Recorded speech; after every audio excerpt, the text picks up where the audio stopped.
superstar Rihanna to rock Barbados in August. Worrying signs in the tourism sector. And in sports, David wins the battle of the sexes in BIM. Credible, balanced, committed. This is the CBC Evening News. A very good evening to you. I'm Lisa Lord with the CBC Evening News. Barbadian and international singing sensation Rihanna has signed a landmark multi-million-dollar deal with the Barbados Tourism Authority to exclusively promote Barbados as a tourist destination. Shane Seeley has the story. It's been in the works for some time now, but finally it has become reality.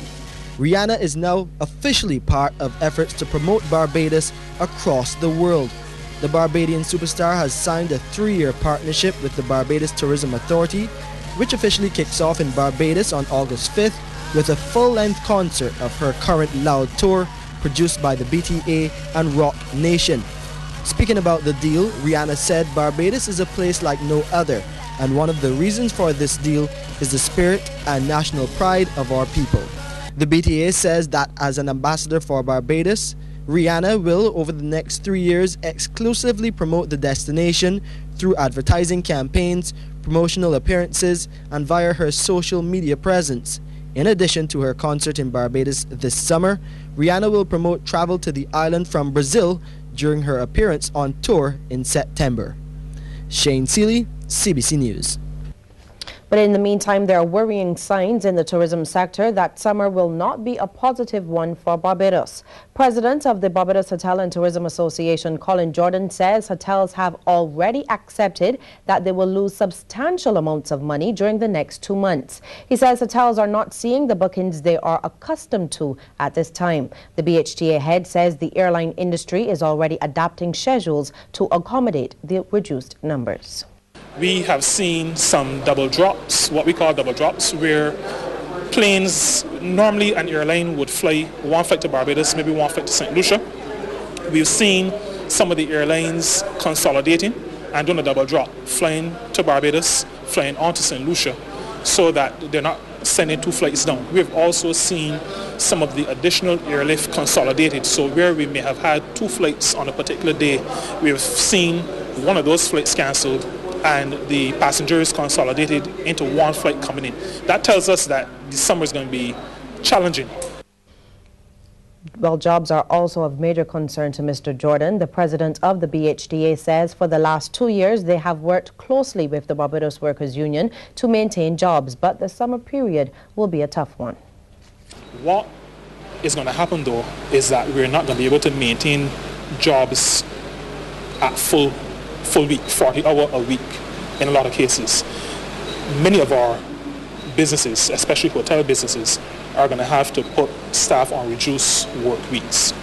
But we're going to do our utmost, our very utmost, because these are our people. These are the people who have rallied with us, and we're going to do our utmost to maintain their jobs.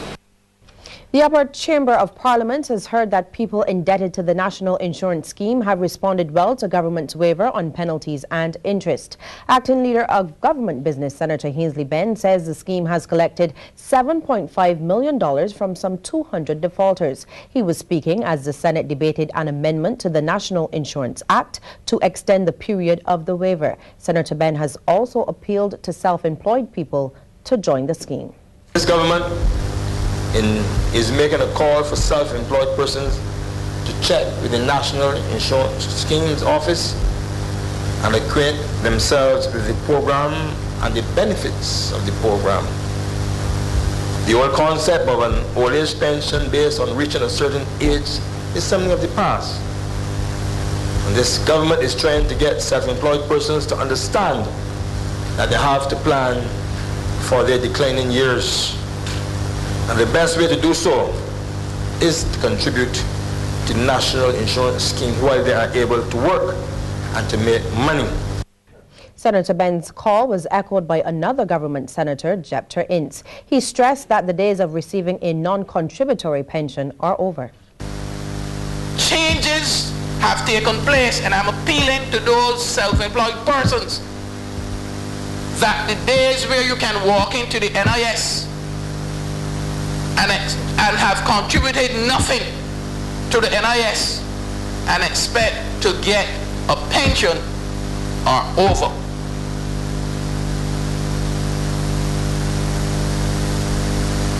Self-employed persons are entitled to a number of benefits. And as I said before, even if it means paying that basic contribution to get a basic pension, because at retirement, $100 makes a lot of difference in your life.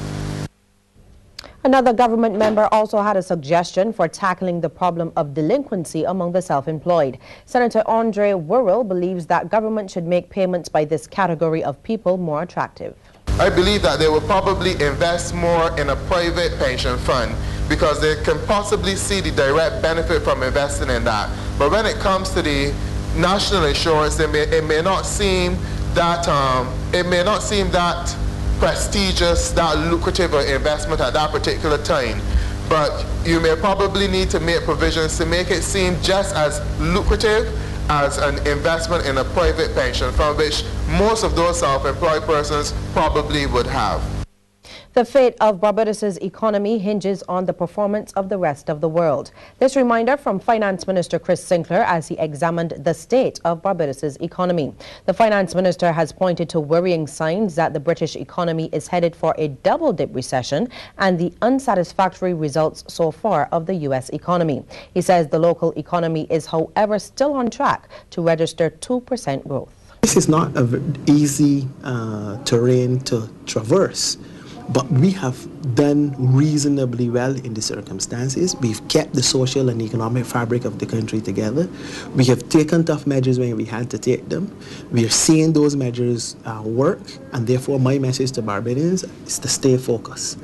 That we do not fall off of the path of fiscal correction, that we continue to consolidate our fiscal accounts, that we continue to work towards growing the economy, that is by government putting in its investment, that we ensuring that we get foreign direct investment from outside, that we continue to help our manufacturers and our business people generally, our agriculturalists and so forth, so that they can continue to put in investment so we can get something out in terms of a stronger rate of growth. Minister Sinclair said that none of government's social responsibilities are under threat. These include free education, free health care, and a subsidized bus service. So going through 2011 and into 2012, we think the prospects are looking reasonably good if we stay the course. If, however, we unravel, and I presume it is in the interest of the opposition for this to happen, I don't know why they would want it to anyhow as Barbadians, but if we lose focus and allow ourselves to unravel, then we will have issues. But once we stay on this course, we should be reasonably okay going forward. After a 6-month break, MP for Christchurch East Dr. Dennis Lowe has returned to the Ministry of the Environment and Drainage. Dr. Lowe took leave from the ministry last December after falling ill and having to be hospitalized for several health issues. Dr. Lowe was given a warm welcome on his return, and he's looking forward to the challenges ahead. Peter Thorne has that story. It was just before 10 o'clock when Environment Minister Dr. Dennis Lowe returned to his city offices following a 6-month break due to illness. He was granted 3 months leave by the Parliament of Barbados in February this year to allow him time to recuperate. During his absence, St. Lucie MP Dennis Kelman held the fort as Environment Minister, but when Prime Minister Frondel Stewart reshuffled his cabinet earlier this month, both men were kept on the front bench, with Dr. Lowe returning to his substantive posting. Dr. Lowe's Permanent Secretary Lionel Weeks, NCC General Manager Keith Neblett, officials of the Barbados Water Authority and his personal staff all greeted him warmly on his return. Dr. Lowe thanked them for their support, telling them he was blessed to be back on the job. I'm very pleased to be back, and it's been a long few months of trial, so to speak. I've gone through quite a bit, and certainly without any guarantees of returning to this ministry, I'm extremely proud and happy to rejoin my colleagues and to restart what we started in terms of going forward. Dr. Lowe says he'll be meeting with several of his staff to get the latest brief on several issues before he confronts the environmental challenges facing the island. But he says the issue of solid waste management will be critical going forward. Barbados is a small island developing state, has a critical role to play in the region and in the world relative to pointing the thinkers, global thinkers, as to what needs to be done in small island developing states to help us to be able to confront issues of climate change, carbon emissions, renewable energy, and those kinds of themes. This ministry really has been in the forefront of those issues in the region. Dr. Lowe's return to the Environment Ministry comes 15 days into the 2011 Atlantic hurricane season, which promises to keep him fully occupied in the months ahead. Peter Thorne, CBC News. Well, coming up, we'll tell you about the concerns of the principal of the Lawrence T. Gay Primary School. The principal of the Lawrence T. Gay Primary School, Beverly Paris, says she is deeply disturbed by several issues at that institution. Ms. Paris says these problems include infringements leading to the suspension of pupils and disrespect for school property by past and present students. She was delivering her report at the school's graduation ceremony. Before we even leave the premises on evenings, we are bombarded with the skates and the bicycles, the footballs being kicked into occupied classrooms, and the foul language. After we leave, they move the tires, uproot the plants, throw rocks at the doors and windows, vandalize the player park, break the floodlights, and finally one weekend, remove the back gate so it could be a free-for-all. Meanwhile, guest speaker Magistrate Faith Marshall Harris says she has observed that as the students move into new environments, they fall into bad habits. She says the most common is tardiness. I notice that very seldom do you see primary school children on the road lingering, hanging around, chatting. They're off to school early and eagerly. I want to know why it is that the moment they've entered secondary school, you can see them at any time between 8 and 10, still looking fairly calm and relaxed, with no intentions apparently of getting any form of transportation to school. Well, government may have to reduce the number of people it's training to become nurses. This was revealed by Acting Prime Minister Ronald Jones as he outlined Barbados's human resource development strategy in Parliament yesterday. Mr. Jones said a project was designed to train 70 nurses every year, but government will have to cut back in an effort to reduce the massive surplus. We're not finding now, as was happening a few years ago, a lot of our nurses were called upon to travel out of Barbados. Particularly nurses with experience in Canada or the United States. We're also having some issues. Trained doctors in Cuba.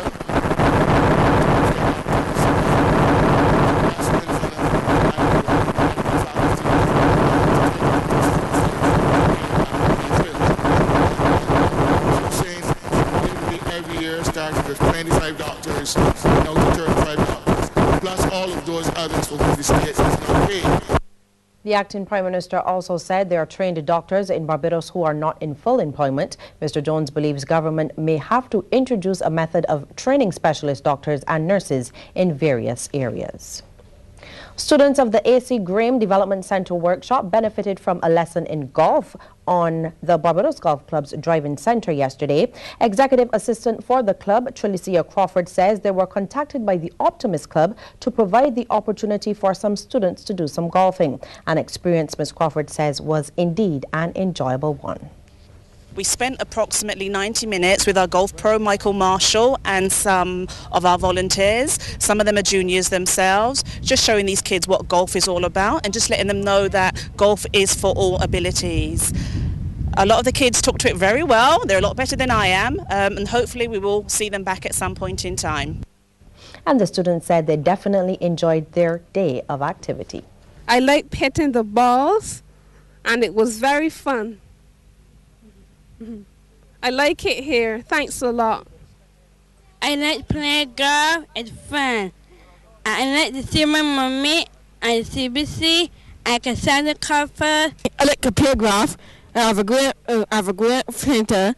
On behalf of the children and the staff of the Children's Development Center, we thank you very much. Well, still to come, a look at some of the stories making headlines across the region, but first, the courts quiz. Little Good Harbor Hotel in St. Peter is built on the site of a former fort. Name that fort. And Little Good Harbor Hotel in St. Peter is built on the site of the former Fort Rupert. Across the Caribbean, a look at the top stories making news in the region is brought to you with the compliments of First Caribbean International Bank. Get there together. In regional news now, the ruling Jamaica Labour Party has welcomed the report of a commission of inquiry into the circumstances that led to the extradition of reputed gang leader Christopher Dennis Coke. This despite the commission's charge that Prime Minister Bruce Golding's involvement in the matter was inappropriate. In a 58-page report tabled in Jamaica's Parliament yesterday, the commission felt that Prime Minister Golding should have distanced himself completely from the matter. It says his failure to do this led to the unfortunate suspicion that he was protecting an alleged narcotics dealer and drug smuggler. However, the three-member commission said that it found no misconduct on the part of persons it investigated. Coke was arrested and extradited to the U.S. last June after security forces moved into West Kingston constituency to effect the order. At least 73 people were killed during that operation. The matter led to calls for the resignation of the Prime Minister after it was revealed that a U.S. law firm, Manat, Phelps & Phillips, had been hired to lobby Washington on the extradition affair. Well, health officials in Trinidad and Tobago are facing serious challenges as they embark on a blood collection drive. The nation's blood reserves are significantly lower than where it should be. Just over 20,000 units of blood are donated annually, less than half of the requirements for a population of 1.3 million. But even as the Ministry of Health's accelerated blood drive is beginning to bear fruit, rears another challenge: HIV/AIDS. With this drive to have more donors, it means that there must be a drive to eradicate or reduce emphatically the spread of HIV/AIDS, and because you have the issue that HIV/AIDS is one of the things when tested you cannot become a donor. This country will join the rest of the world in commemoration of World Blood Donor Day 2011 on Tuesday. While the number of HIV/AIDS infected citizens is recorded at 25,000, a significant number are not being treated. If you know you live a very risky sexual life, then perhaps you should not donate blood. In making reference to the abuse of the CHIT system, Minister Baptiste Cornelis emphasized that every citizen that requires a blood transfusion is guaranteed free access, whether they've donated blood or not. She says Cabinet has approved the purchase of 6 mobile blood units, and this will go a long way in boosting the ministry's blood drive. Across the Caribbean is brought to you with the compliments of First Caribbean International Bank.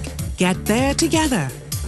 Ahead is the Lime Sports World, but before we get to that, a tip from Cooperators General Insurance. This tip of the day is brought to you by Cooperators General Insurance Company Limited. Insurance the way you want it to be.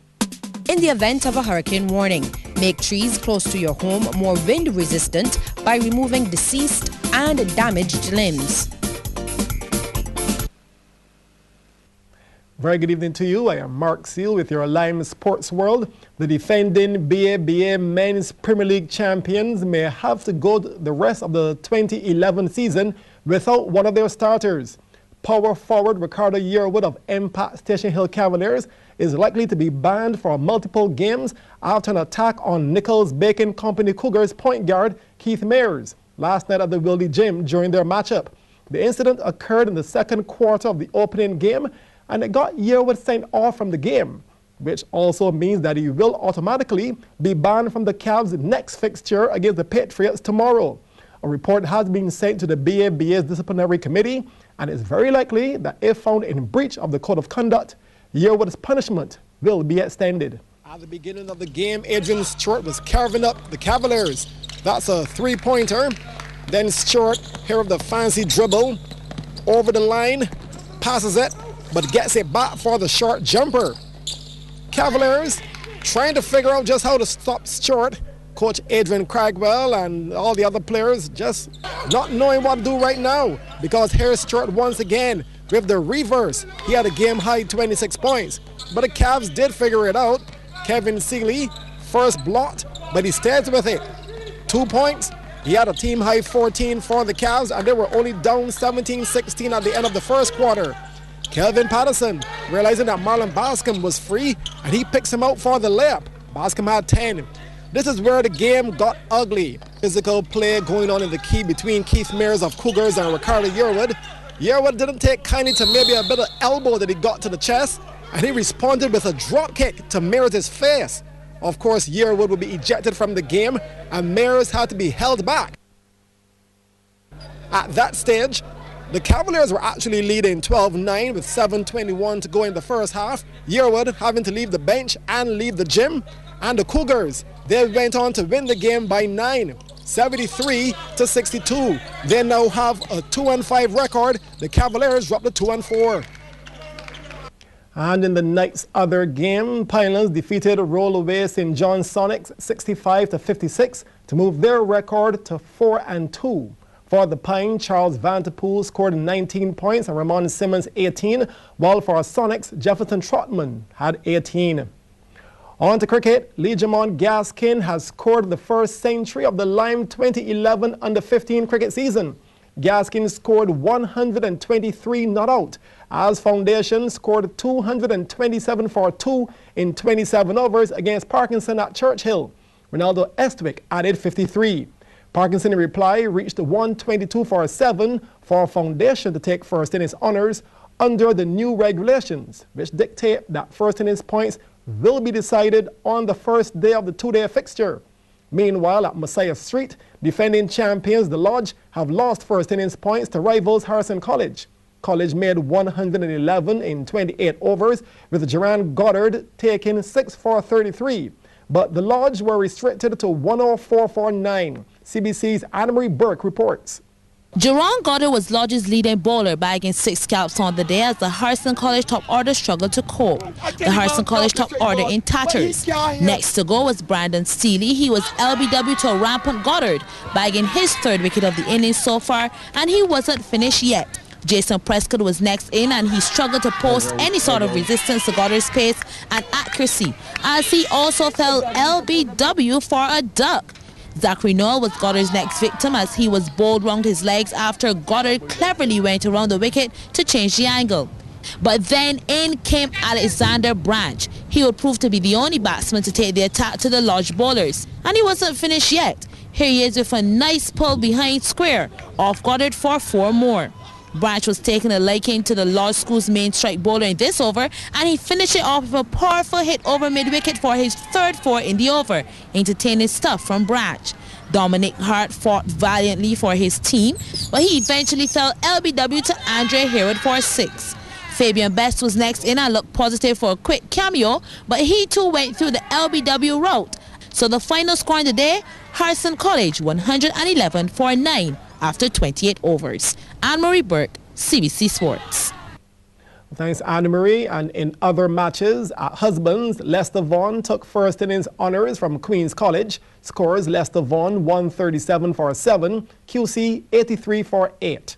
At Beccles Road, Aline got the lead over Garrison. Scores there: Aline 126 for 5, with Andrew Sakul getting 59. The Garrison 123 for 5. At Six Roads, Combermere got the lead over Princess Margaret. Princess Margaret being bowled out for 38. Combermere 185 for 4, with Lenico Boucher 77 not out. And at Spikestown, Alexandra earned the first innings points over St. Lucie. Alexandra 165 for 4, St. Lucie 112, with Akeem Brathwaite making 53. Those games will conclude tomorrow.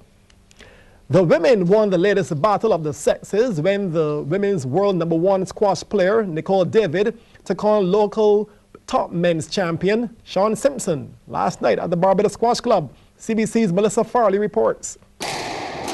It's painful when local athletes lose, but as a lady, it's always refreshing when females dominate their male counterparts in sports. That was the result in last night's exhibition match between women's world champion Nicole David and Barbados and Caribbean men's #1 Sean Simpson. And having wrapped up the first set 11-7, David closed the second set in the same result. But as a true national champion, Simpson pulled one back. He won the third set 11-5. However, David repaid Simpson with the same score, beating him in the fourth and final set 11-5 to take the game 3-1. Melissa Farley, CBC Sports.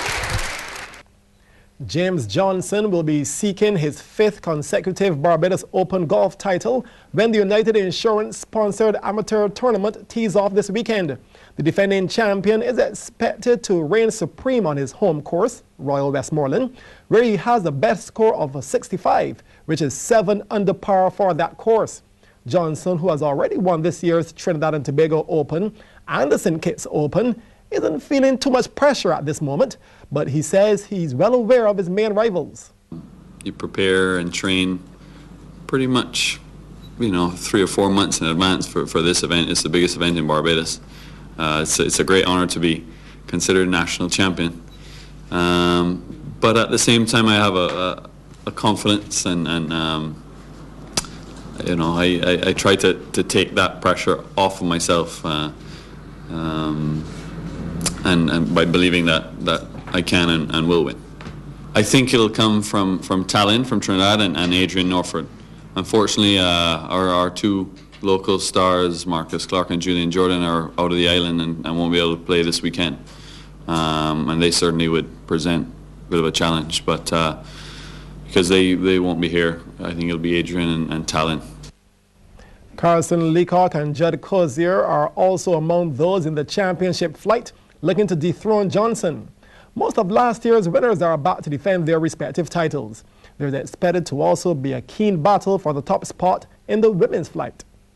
Kamisha Anthony, who won on 2 consecutive occasions 4 or 5 years ago, will be joining Serena Smith, who won, our young gun, who won last year. Since winning the United Open last year, Serena went on to win the Segarfield Sobers Championships as well, and just actually qualified last weekend to play for Barbados senior team in Trinidad in August this year. Serena most likely will be using this tournament to solidify her position as Barbados champion and probably young upcoming Caribbean champion. Over 100 golfers have registered for this year's United Insurance Barbados Open, which begins on Friday and ends on Sunday at the Royal Westmoreland course. Former Master Heavyweight Champion William Morris will lead a 3-member Barbados team at this year's International Natural Bodybuilding Federation's Amateur, Mr. and Miss Universe. Williams will be joined by Claire Barrow and Patrick Harris. It's the first time for Barbados, host of the international event, to be represented in such numbers. I was looking at more the competition from overseas because for the last couple of years I've been competing. It was just me alone on stage. So I wanted to prove to my home crowd that I could at least go up against somebody and show a difference. Try to beat someone, instead beating myself. Here doing nationals, I often would win my own class. I've been away to CAC. I've won classes at CAC. So I'm familiar with the international competitors, and it's all about showing others that I can just do it. This is for me. The 3rd edition of the Natural Bodybuilding Championships will include competitors from North America, Europe, and St. Vincent and the Grenadines. This year, there won't be a professional category, but organizers say the competition will still be intense. What we have done, we have broadened the categories for the amateur. We have Men's Open that has 4 categories. We have the Ladies Open that has 2. We have the Masters that has 3. We have the Figure that has 2. And the Fit Body, that's 1 class. Now, we have been given permission by the international body to have a minimum of 5 competitors in each class, and the winner would be able to turn professional. If there is any adjustments to be made, we can combine classes to ensure that all the competitors have the opportunity of becoming professionals as well. Proceeds from the event will go towards Special Olympics Barbados and the Foundation School Athletics team. The International Natural Bodybuilding Federation's Amateur Championships are set for June 18th at the Foundation School from 6 p.m. That's our sports package. Business is up next. Tonight's business report is brought to you by the Barbados Public Workers Cooperative Credit Union Limited, where you belong. In business tonight, a retired senior Barbados businessman is tonight expressing some concern for the local economy in the face of the recent downgrade by Moody's Investors Service. Jeffrey Cave told senators today he was somewhat concerned about the move from Baa2 to Baa3, the lowest investment grade level. His concerns centered mainly on the recent practice by the National Insurance Fund to invest locally in government bonds, which he says, if allowed to continue, could put Barbadians at risk. The point is that when you have all your eggs in one basket and something goes wrong with that basket, you're in trouble. So there are ways of investing and getting counter investments. So we should be looking to invest our funds internationally as much as we can and seeking maybe counterparts to invest back in Barbados so that the risk of our people is spread. Senator Cave, who is one of the chief architects of business conglomerate Cave Shepherd, saw Moody's recent downgrade as no more than that done by Standard & Poor's. He, however, advised caution by all businesses for the time being as the country seeks to pull itself through the current tough economic times. A group of students have been told that they do not have to excel academically to be their own bosses. Using the example of Microsoft owner Bill Gates, principal of the Garrison Secondary School Matthew Farley said the student simply needs to have and pursue a business idea.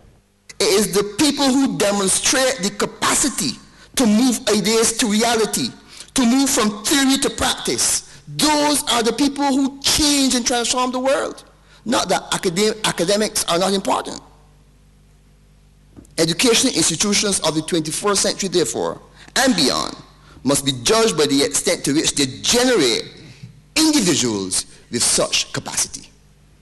And the secondary school principal was speaking at the closing of an Enterprise in Action Youth Symposium hosted by the Small Business Association. The program is based on the promotion of entrepreneurship in 11 schools across the island, and Mr. Farley has commended the SBA's plans to extend the program across the school system. Component 3 of your program is noted, will take the form of a youth symposium where participating students will be afforded the opportunity to showcase the business that they have developed.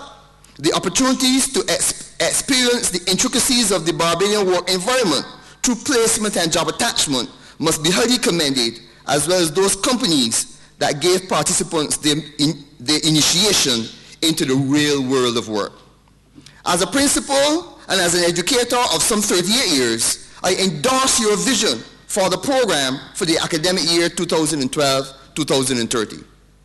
Now here's a summary of today's trading on some of the region's stock exchanges.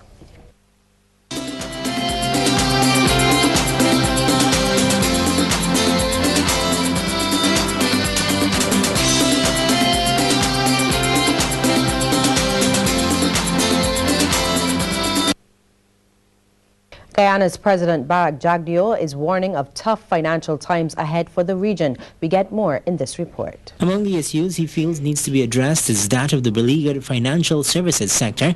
He says this is no longer viable as it once was, especially given recent financial collapses involving Alan Stanford and Clico. Tighter regulations elsewhere, all the offshore financial jurisdictions today are finding it more difficult to expand the business because a lot of them operated on the basis that people can move money in these tax havens. But the OECD countries are, in a way to protect their own balance of payment positions, are coming after us aggressively. So it's not a growth industry in this region. Clico has also pulled down the entire sector.